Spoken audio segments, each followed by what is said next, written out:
tajuk sembang santai kita pada kali ini.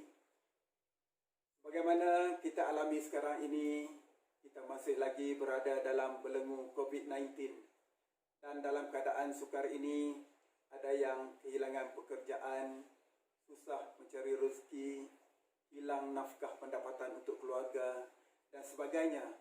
Tetapi sebagaimana kupasan kita sebentar nanti, hidup adalah perjuangan. Hanya orang yang lemah sahaja tidak sanggup berjuang untuk hidup.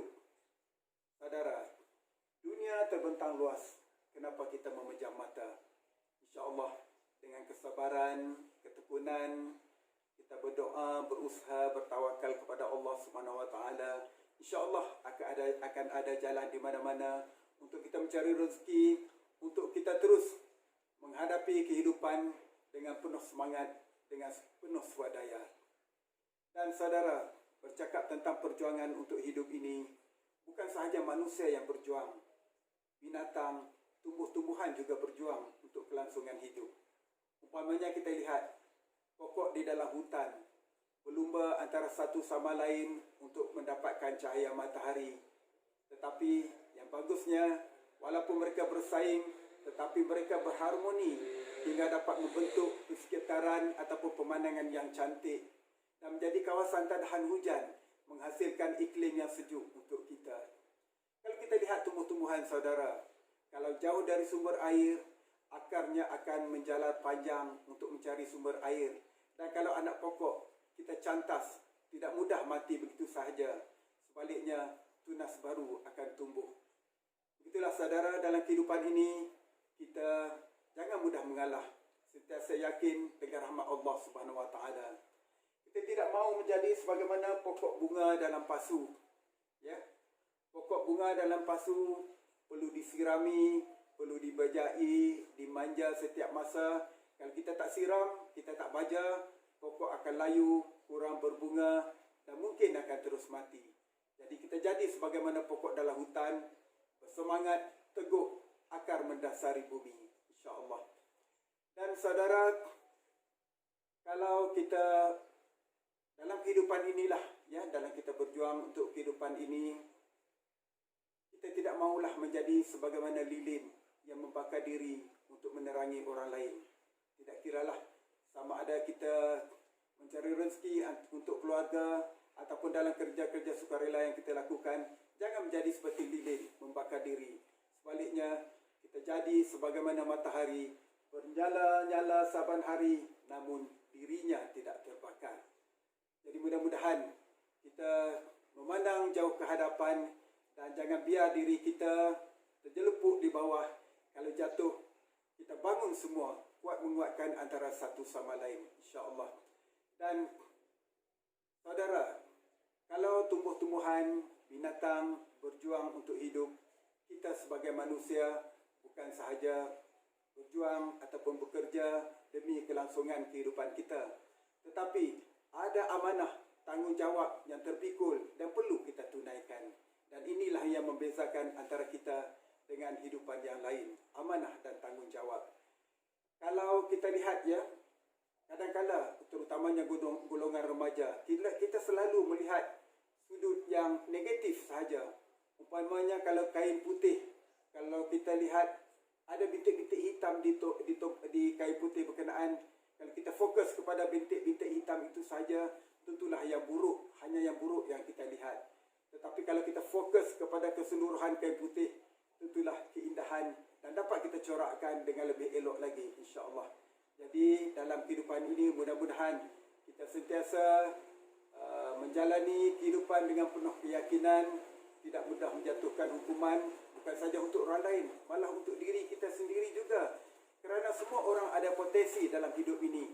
Tidak kira siapa pun kita, sama ada golongan muda, golongan tua, kita semua berpotensi untuk berjaya.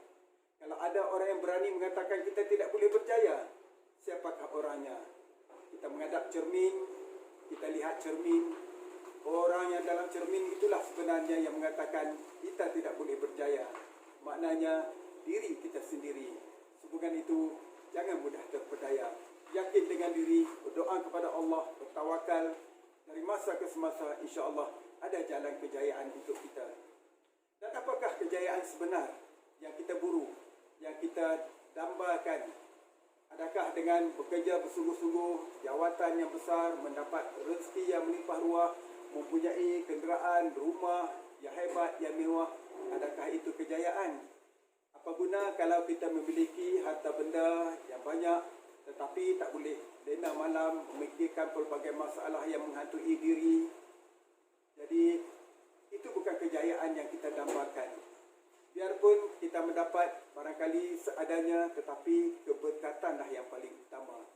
Kejayaan yang kita dambakan, yang kita harapkan adalah kejayaan yang sebenarnya, iaitu kejayaan di dunia dan juga di akhirat.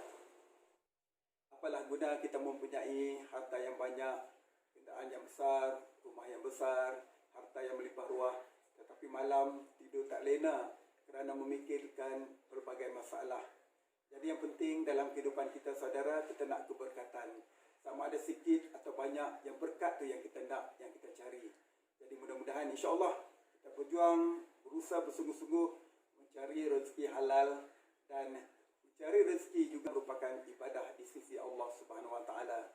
Ada syarat-syaratnya, umpamanya dengan niat yang ikhlas kerana Allah dan sebagainya. Insya-Allah akan kita ulas dalam pertemuan yang lain. Jadi saudara, kejayaan yang kita perlukan, kejayaan di dunia dan juga kejayaan di akhirat.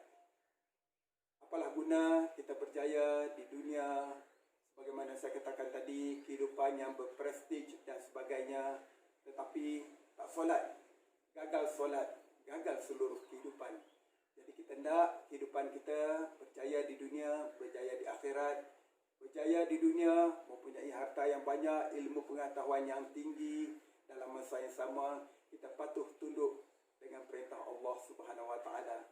Dan saudara, dalam kita mengejar duniawi, kita memburu ukhrawi. Dunia kilik, akhirat kita junjung. Jadi mudah-mudahan segala gerak kerja kita niat jadikan sebagai ibadah, diterima sebagai ibadah di sisi Allah Subhanahu Wa Taala. Apabila saya bercakap, telinga yang paling hampir adalah telinga saya sendiri. Justru apabila saya bercakap kepada tuan-tuan dan puan-puan, sebenarnya saya bercakap kepada diri saya sendiri juga. Kita saling bermuhasabah agar kita sentiasa berada di jalan yang benar, jalan yang lurus, jalan yang diridai oleh Allah Subhanahu Wa Taala. Terima kasih. Maafkan saya kalau ada kesilapan, kekurangan di sana sini, dan insya-Allah kita jumpa lagi. Saya sudahi dengan wabillahi taufiq wal hidayah. Wassalamualaikum warahmatullahi taala wabarakatuh.